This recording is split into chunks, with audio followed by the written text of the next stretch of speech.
You have Patrick Findaro here, co-founder at Visa Franchise and Vetted Biz. Excited to have on two guests today, Sherrod Hunter, as well as Fred Tomlin Jr., the two co-founders of Accelerated Waste Solutions, a franchise group in the junk removal space. They also have the famous app that you can see the logo on Fred's shirt, Junk Shot. They'll tell you all about today. Junk Shot, their organization, one of our Visa franchise clients, recently opened up with their group, apparently had a record launch.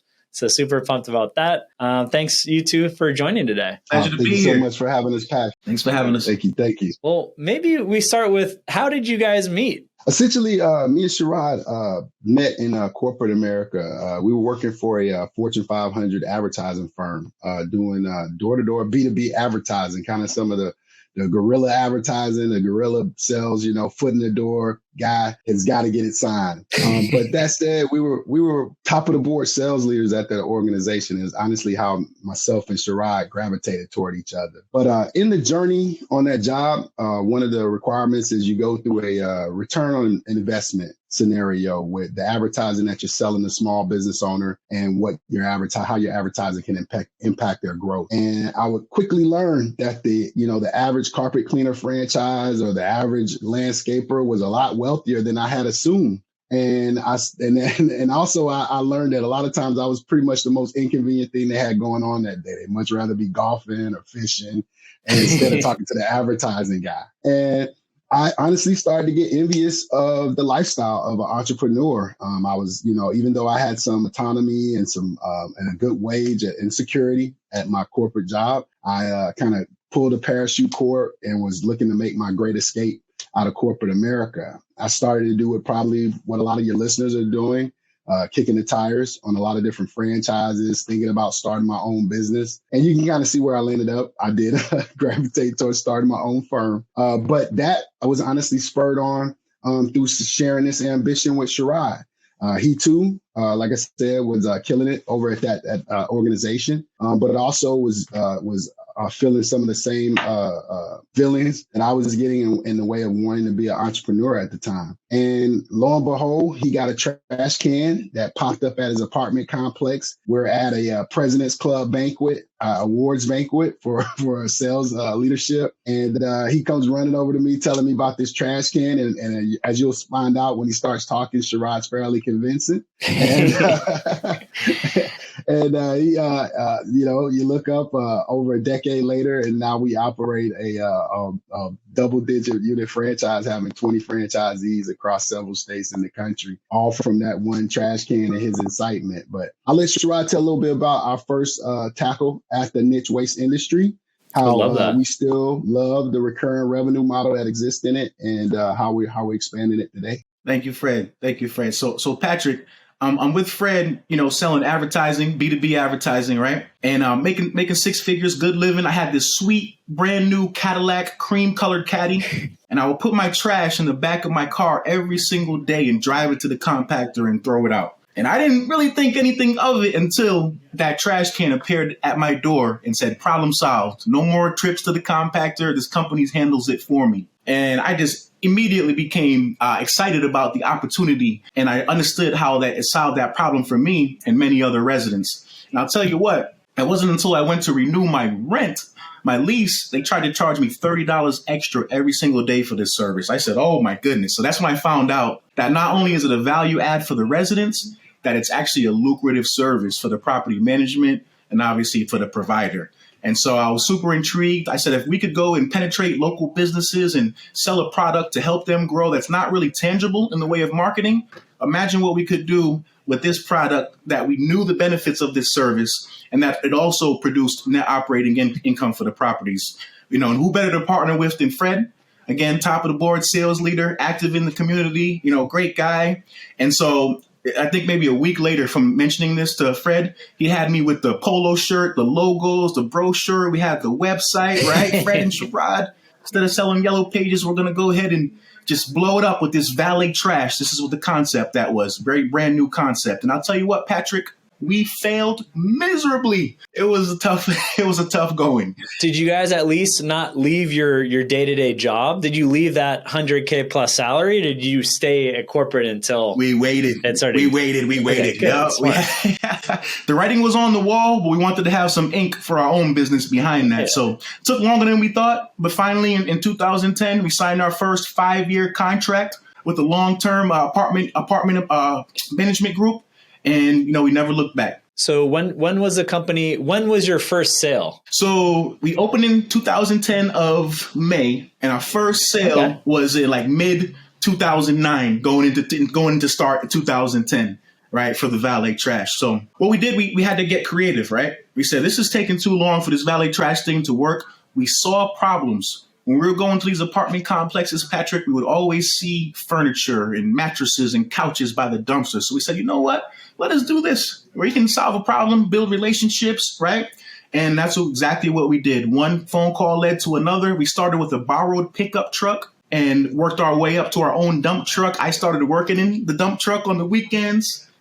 Fred joined the apartment association, started developing relationships. And before you know it, we had the perfect story, right? And everything came together. And at this time, so it wasn't at 2012, you guys quit your day job and then focused full time on this? So I would say 2010, mid 2010, once we had a couple of contracts going. The thing about the valet, you're signing long-term contracts you can predict. So it gave us that, that predictable revenue to go ahead and make that leap of faith. And were your families fully supportive? Because I understand at this time you already had one kid. Yeah, and another one on the way, believe it or not. But my wife knows my trends. When we have a baby on the way, it's turn up time. And so it worked out for the benefit. And I can relate to that with my son born 2 days ago. Yes, you sure can. Congratulations. That's a super blessing. Thanks a lot. Really appreciate that. And then so you guys have a successful business, and then you started hiring, or was it mostly contractors that you were bringing in? So 2 lines of business, right?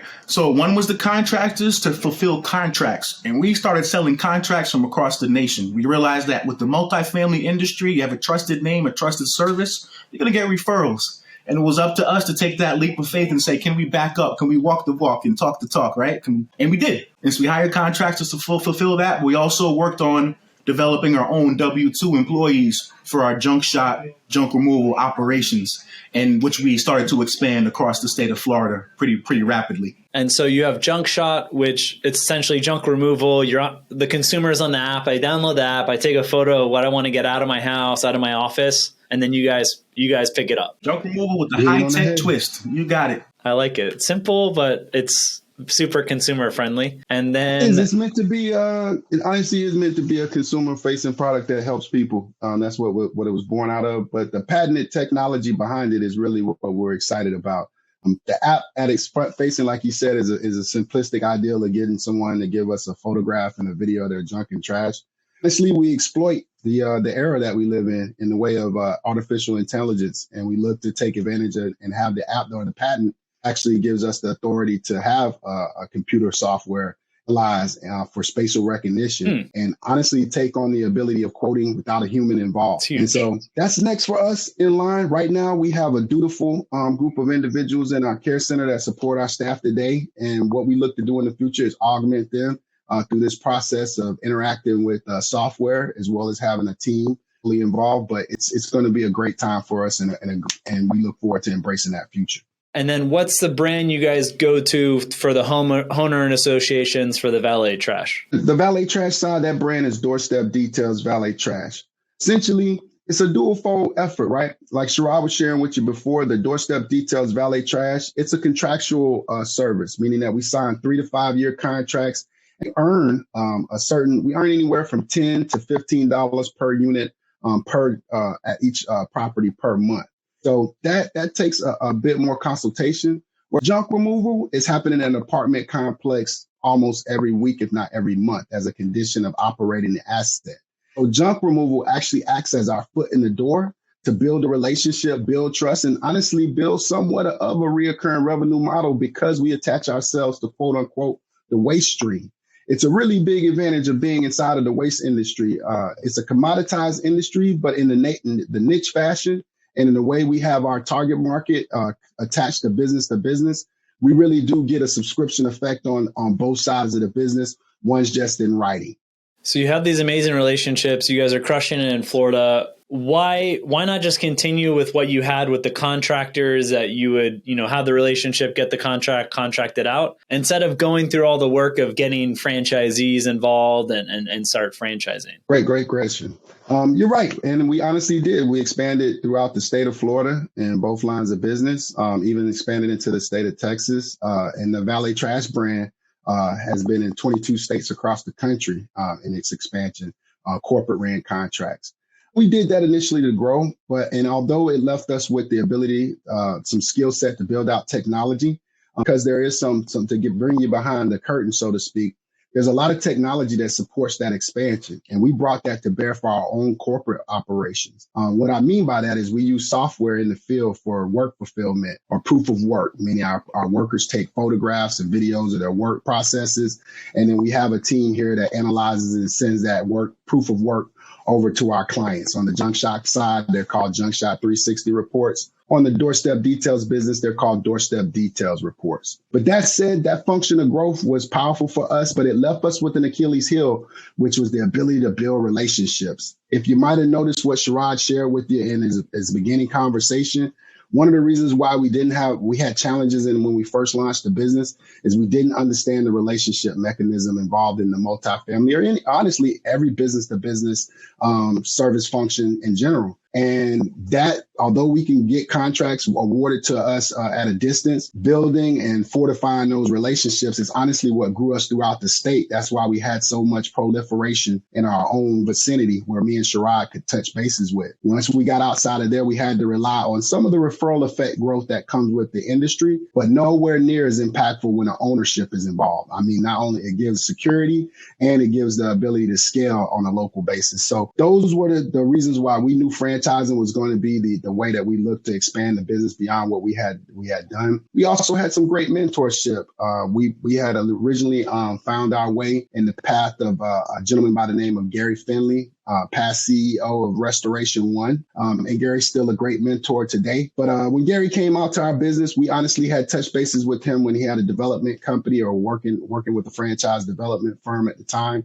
And they loved our business at that time. Me and Sherrod had built out both lines into millions, each line of service. And he had basically patted us on the back and told us we built a good lifestyle business for ourselves. But we still needed some different additives in terms of being a successful franchise. Mainly being support. Although we had a good business for ourselves, our managers were going to need managers. We needed to position our brand outside of the state of Florida, hence why we expanded into Texas so we can get some cold weather exposure to our services. We needed to understand what it looked like to operate service managers at a distance at that operations to mimic what a franchise owner's relationship would look like. And so we did that, and we actually did that over the course of about a 6 to 8 month period, maybe a little longer. Gary comes back out and kicks the tires again and states that he was pretty impressed. Most entrepreneurs aren't as humble and takes on his advisory. But we respected his tenure in the industry, and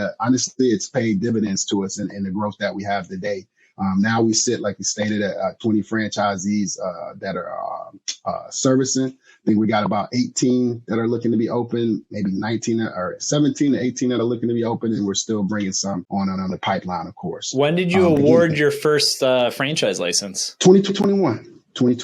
That's smart. So you guys built the business, tested it, took a lot of the risk, waited a while to start franchising, and now you guys are really looking to scale up. Yeah, we actually start. I don't know if our timing.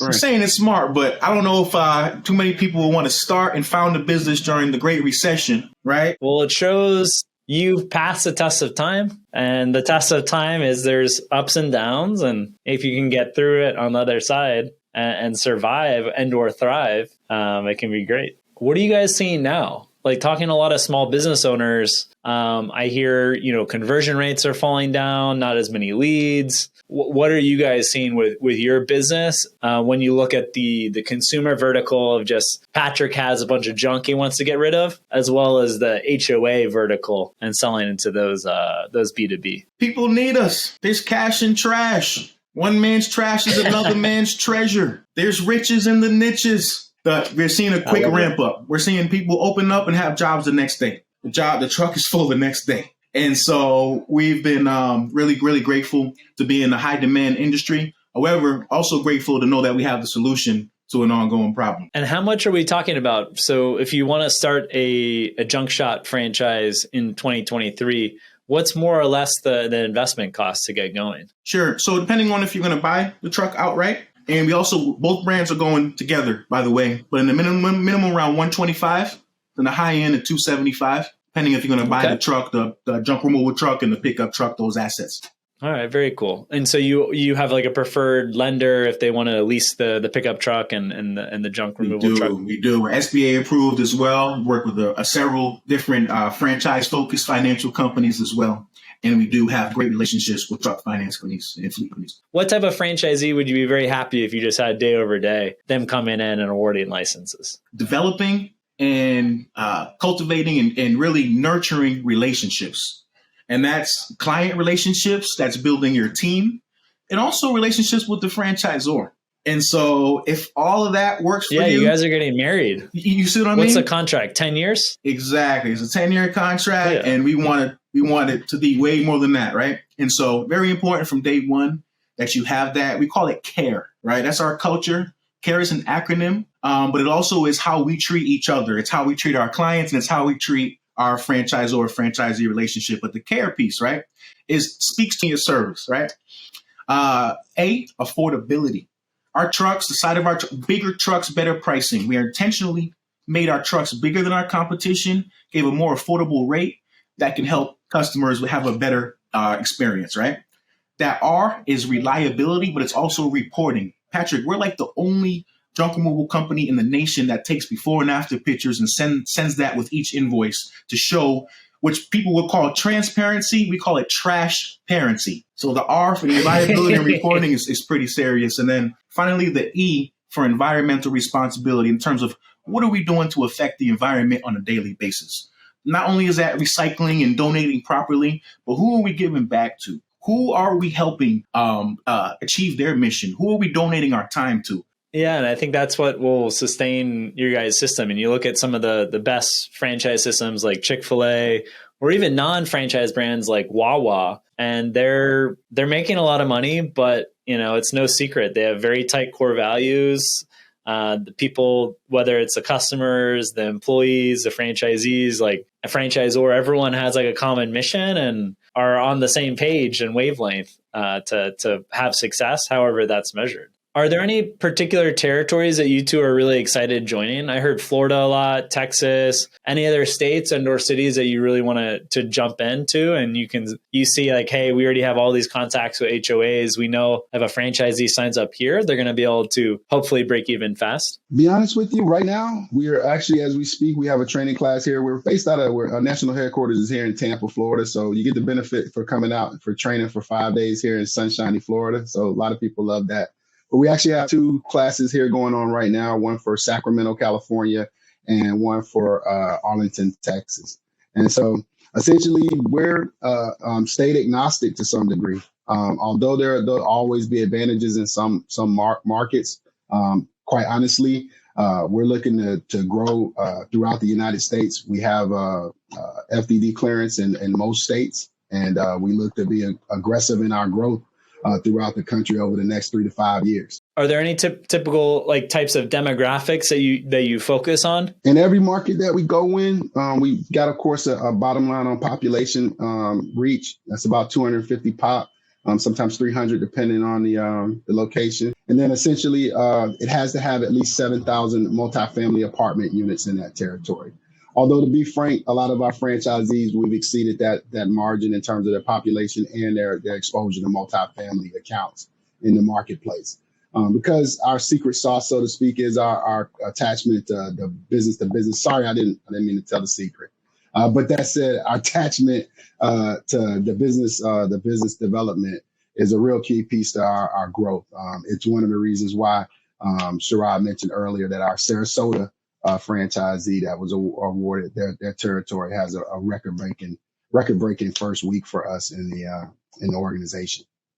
And the multifamily housing, like what's like the prototype? Is it high end? Is it workforce housing? Like, what's that niche? And then, or do you cover like it all? Everybody's got to get rid of a couch, a mattress, a love seat. It doesn't matter if you're in a military dorm. It don't matter if you're a student. It doesn't matter if you're a retiree in a senior community. You got to get rid of couches, mattresses, and love seats. It's just going to happen. It's a condition of operating the asset.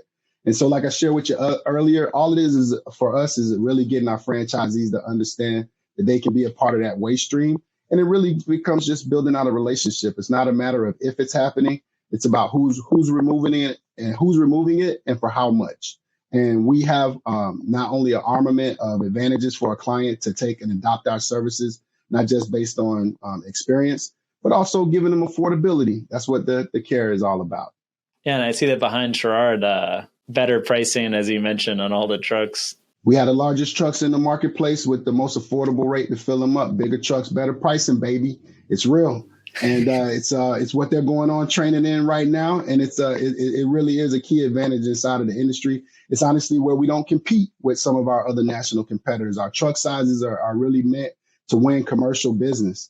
And so although I love cleaning out garages, breaking down sheds, getting rid of trampolines, doing whole home clean outs.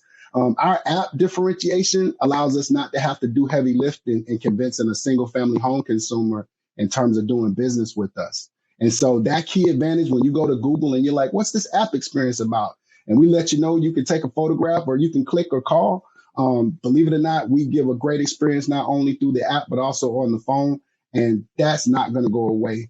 The piece that we want to do is we want to make business operate for you and take advantage of the referral effect in the commercial business lines for apartments, self-storage facilities, real estate, and remodeling contractors.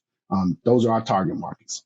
And it seems like the app gives you guys some credibility where people are used to apps, like whether it's for Airbnb, whatever, they probably also elevate you more where you have, 20 or so franchises that are opening or opened up, where with that app and in the consumer's mind, they probably think you guys are just everywhere. And maybe it's just like a huge corporation that's able to provide, that's been doing this for 50 years. We do get some impression about our reach, but honestly, it's about making sure that we give people the right experience. And your app real estate is serious, right? You don't have every app on your phone. No. And a lot of times you might curate the apps that you keep on your phone, right? You're going to delete them from time to time. And so it's very important for us to understand, one, when someone adopts our app, how serious that is. And two, what it means for them to keep us in terms of that adoption for that app. Junk removal is not something that the single family home consumer goes through that often, maybe once every 2 to 3 years. But that even that B2B consumer, we want them to have an experience with that app to where they, like I said, they treat us as a utility and a part of their waste stream where it's just ideal and easy to utilize that phone. And again, it's a patented piece of software that we don't have any intrusion from any of our national competitors.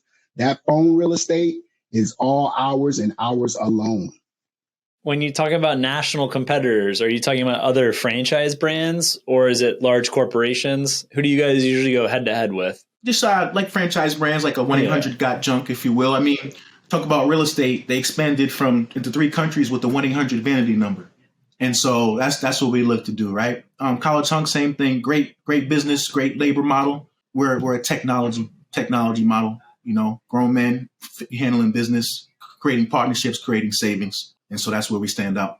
Very cool. And I imagine talking to other executives, franchisees in the junk removal space, specifically for franchising, they don't seem to be going after as many verticals, where you guys have the HOA niche as well as the consumer niche. I hear it's usually one or the other, and there's not as many immediate revenue opportunities for franchisees. You're absolutely right. I think their model is more to penetrate that single family consumer and try to stretch and get as much dollars out of them as they can.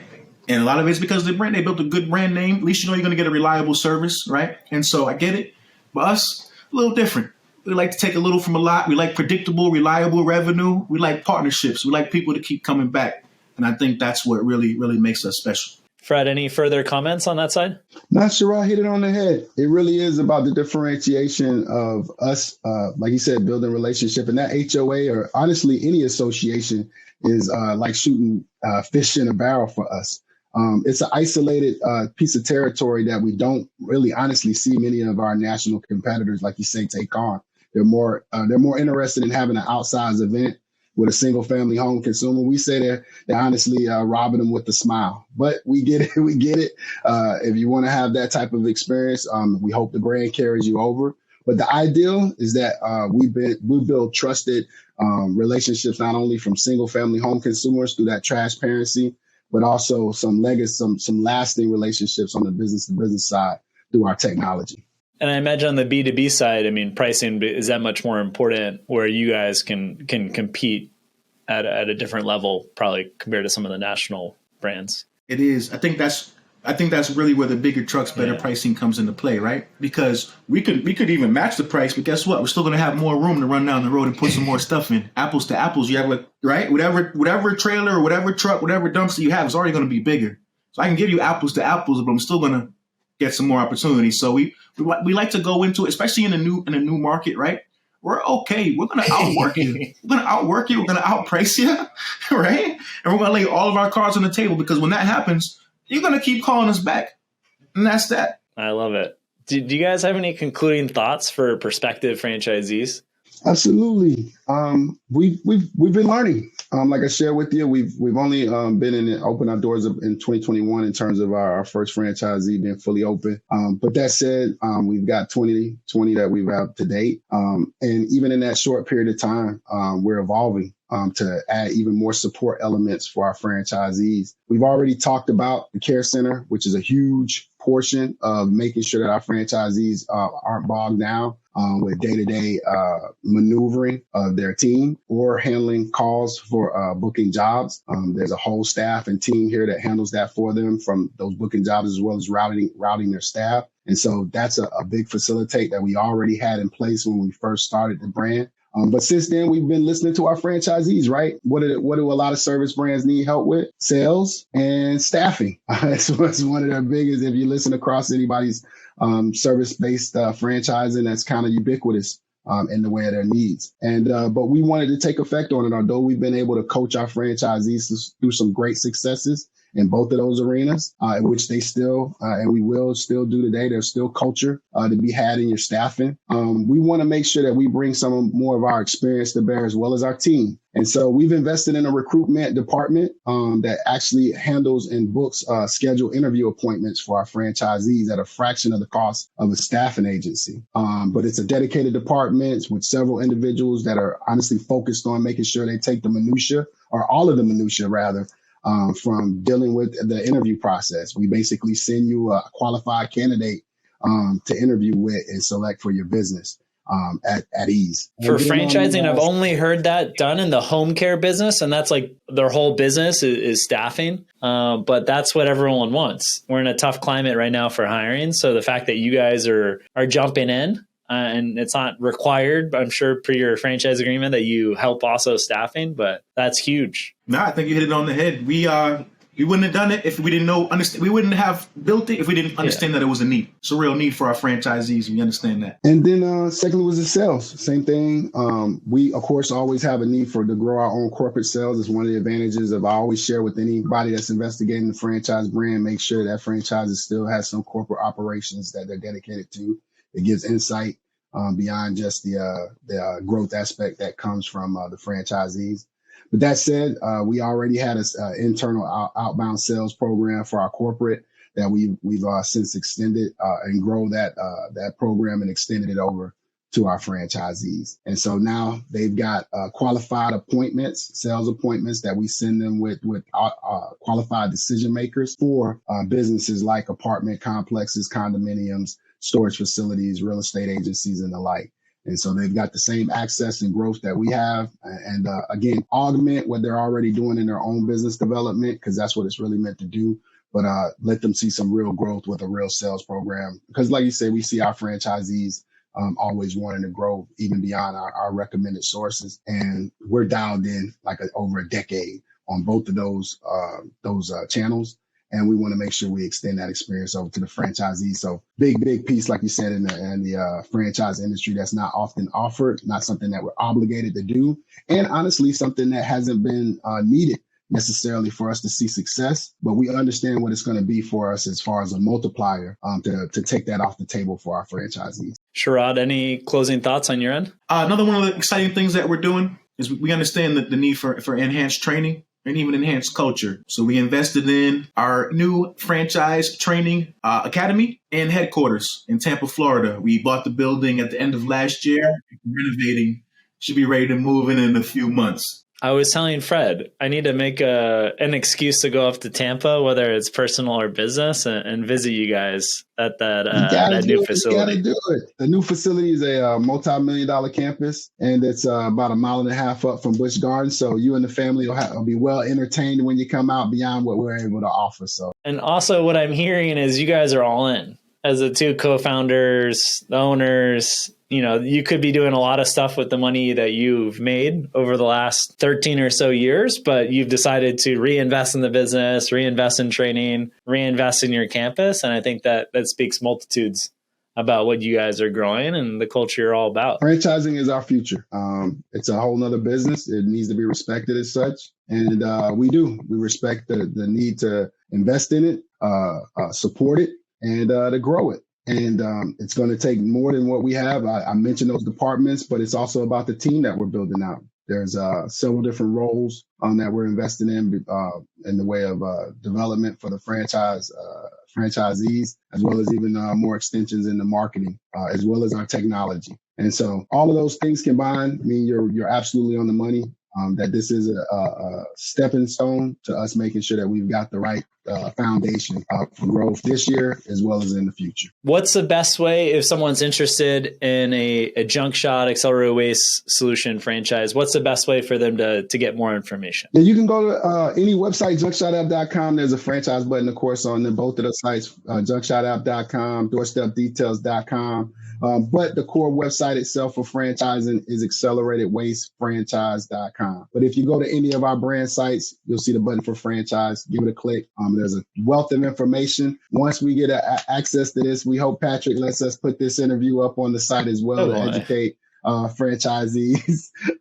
But that said, you'll see some of that media as well as just white papers that give you insight about both industries, the recession resiliency and pandemic proof in the pudding for both of the lines of business of what we do. Sherrod, Fred, really appreciate you two joining and wish you all the best of your luck. And I'm going to be cheering on the sidelines as you guys grow the business 2023 and beyond. Now, we thank you so much for your time, Patrick, and look forward to us sending you over that invite. And we thank you for the invite.